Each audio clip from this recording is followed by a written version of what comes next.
Le Seigneur soit avec vous. Et avec votre esprit. Évangile de Jésus-Christ selon saint Luc. Gloire à toi, Seigneur. Un jour de sabbat, Jésus était entré dans la maison d'un chef des pharisiens pour y prendre son repas, et ces derniers l'observaient. Jésus dit une parole aux invités lorsqu'il remarqua comment ils choisissaient les premières places, et il leur dit « Quand quelqu'un t'invite à des noces, ne va pas t'installer à la première place, de peur qu'il ait invité un autre plus considéré que toi. Alors celui qui vous a invité, toi et lui, viendra te dire « C'est ta place ». Et à ce moment, tu iras plein de honte prendre la dernière place. Au contraire, quand tu es invité, va te mettre à la dernière place. Alors quand viendra celui qui t'a invité, il te dira « Mon ami, avance plus haut ». Et ce sera pour toi un honneur aux yeux de tous ceux qui seront à table avec toi. En effet, quiconque s'élève sera abaissé, et quiconque s'abaisse sera élevé. Jésus disait aussi à celui qui l'avait invité, « Quand tu donnes un déjeuner ou un dîner, n'invite pas tes amis, ni tes frères, ni tes parents, ni de riches voisins. Sinon, eux aussi te rendraient l'invitation, et ce serait pour toi un don en retour. Au contraire, quand tu donnes une réception, invite des pauvres, des estropiés, des boiteux, des aveugles. Heureux seras-tu, parce qu'ils n'ont rien à te donner en retour. Cela te sera rendu à la résurrection des justes. » Acclamons la parole de Dieu. Louange à toi, Seigneur Jésus.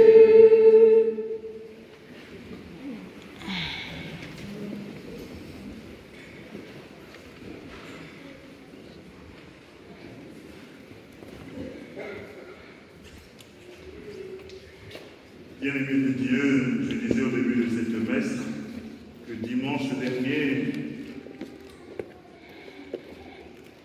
dans la parole de Dieu, il était question d'évoquer la porte étroite pour parvenir au royaume des cieux.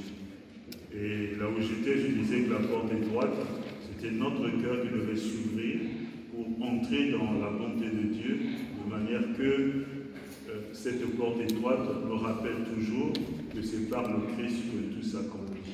Et c'était la grâce de l'humilité. Aujourd'hui encore, dans cet évangile, il y a la grâce de l'humilité qu'il faut chercher, mais aussi celui de la gratuité pour que nous puissions vivre au creux de la main de Dieu. Alors, un lien étroit entre l'évangile et la première lecture. C'est une histoire que nous raconte Saint Luc, puisque c'est une parabole. On peut partir du fait que Jésus constate que les gens s'installent, chacun à leur place, tout au moins sur les dernières. Et à un moment donné, il est obligé de prendre la parole pour dire, mais plutôt que de t'installer devant, mets-toi d'abord quelque part et attends qu'on te ramène. On peut dire que c'est bien saillant dans la morale de tous les jours. Mais il y a plus que cela. Jésus parle de l'humilité qu'il nous faut avoir. Je dis c'est une parabole. Donc cette humilité renvoie à notre cœur. C'est la manière dont nous accueillons Dieu dans notre vie. C'est sur cette manière que Jésus nous interpelle. Quelle est la relation que nous entretenons avec Dieu? Quelle est la place que Dieu occupe dans notre vie pour que nous puissions nous ouvrir totalement? Ça, c'est le premier enseignement. Le deuxième enseignement, c'est la gratuité.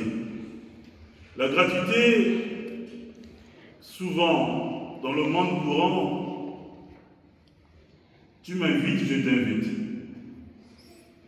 Souvent, c'est ça. Nous invitons et en retour, nous attendons qu'on nous invite. Mais ce n'est pas la morale de Dieu. La morale du Seigneur, c'est de dire, invite celui dont tu n'attends rien. Parce que si c'est donnant, on n'a rien fait, on n'a pas avancé. Pourquoi? Parce que simplement le Seigneur qui nous donne la vie n'attend rien en retour. Sinon une adhésion profonde à son amour. Donc ça, c'est une interpellation qui nous est donnée en disant, je redis encore, c'est une parabole. Quelle est la leçon à retenir? La leçon à retenir, c'est de dire, de faire attention à celui qui est en face. L'autre est l'image de Dieu comme moi. Alors, regardons-nous en vérité, en sincérité, pour que nous puissions avancer sur les chemins de la vie. Et c'est l'enseignement du livre de Ben Sirach. Mon fils, accomplis toutes choses dans l'humilité et tu seras plus qu'un bienfaiteur. Donc l'humilité n'est pas une option. Non, l'humilité n'est pas une option. L'humilité, c'est le chemin qui conduit à Dieu. La promesse de la gratuité nous permet de vivre au creux de la main de Dieu. Alors, dans la deuxième lecture, l'écrivain sacré de la lettre aux Hébreux résume tout dans le Christ. Attention, vanité des vanités, tout est vanité. Je ne fais pas des choses pour être vu. Je fais des choses pour que je puisse rendre gloire à Dieu et que ceux qui sont autour se rendent compte que le Seigneur est le rempart de la vie. Quand ils auront vu, ils vont suivre. La foi catholique n'oblige pas, mais la foi catholique aide l'homme à accueillir, à accepter et à adhérer à la parole du Seigneur, à l'enseignement du Christ Jésus. Alors, béni soit le Seigneur, il élève les hommes. Qui est humble? Béni soit le Seigneur qui élève les hommes. Qui est humble? C'est celui qui croit en Dieu. Nous allons le dire tout à l'heure, je crois en Dieu, c'est une bonne chose. Mais ne le disons pas parce que c'est une rubrique établie dans l'orientation de la messe. Tout au moins dans la liturgie telle qu'elle nous est présentée, c'est une rubrique. Ne le disons pas pour respecter cette rubrique, mais disons-le parce que nous y croyons fermement. Que Dieu est le rempart de la vie. Alors nous le proclamons. Vous voyez, dans l'enseignement du Seigneur, c'est là où l'homme pense s'élever, Dieu descend. Là où l'homme pense faire beaucoup de glorioles, le Seigneur insiste sur la discrétion. Une façon de dire, Dieu ne fait pas selon les canevas humains. Dieu, c'est la bonté du cœur qui compte. Et Jésus l'a expérimenté. Vous voyez, il est né dans une étape, dans un village que personne ne connaissait avant, tout au moins qui était ignoré. Et ça ne s'est pas arrêté là.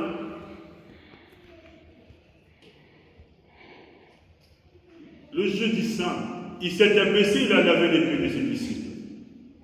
Ça ne s'est pas arrêté là. Il a accepté de mourir sur la croix. La croix, c'est le lieu de supplice des bandits. Jésus a accepté de mourir sur la croix. Et dans cette fidélité au Père, les liens de la mort ne l'ont pas retenu. Mais avant les liens de la mort, le monde a préféré Barabbas à Jésus. Il a été oublié, Jésus. On a préféré Barabbas. Et comme je dis, dans cette fidélité au Père, en écoutant cette parole du Père, les liens de la mort ne l'ont pas retenu captif. Le Christ est ressuscité. Et nous sommes ici rassemblés parce que nous adhérons à cette vérité de foi. Sans le Seigneur, rien ne se fait. Alors, demandons au Seigneur ces trois choses. L'humilité, la gratuité, mais aussi cette façon de nous attacher à lui, c'est-à-dire grandir dans la foi. La foi, personne ne l'a de façon définitive, puisque personne n'est à l'abri du péché. Nous sommes tous chercheurs de salut. Vous, moi, tous ensemble, nous cherchons le salut. Alors, demandons au Seigneur à grandir dans la foi. Aujourd'hui, demain, tous les jours, nous avons un pas à faire pour grandir dans la foi. Je sais que parfois c'est difficile, mais ce n'est pas impossible aussi. Demandons à Saint-Hermelan et à la Vierge Marie, demandons à Marie de prier pour nous, pour que dans notre quête spirituelle, nous puissions vivre de la parole de Dieu, afin d'être au creux de sa main et que sa bonté nous comble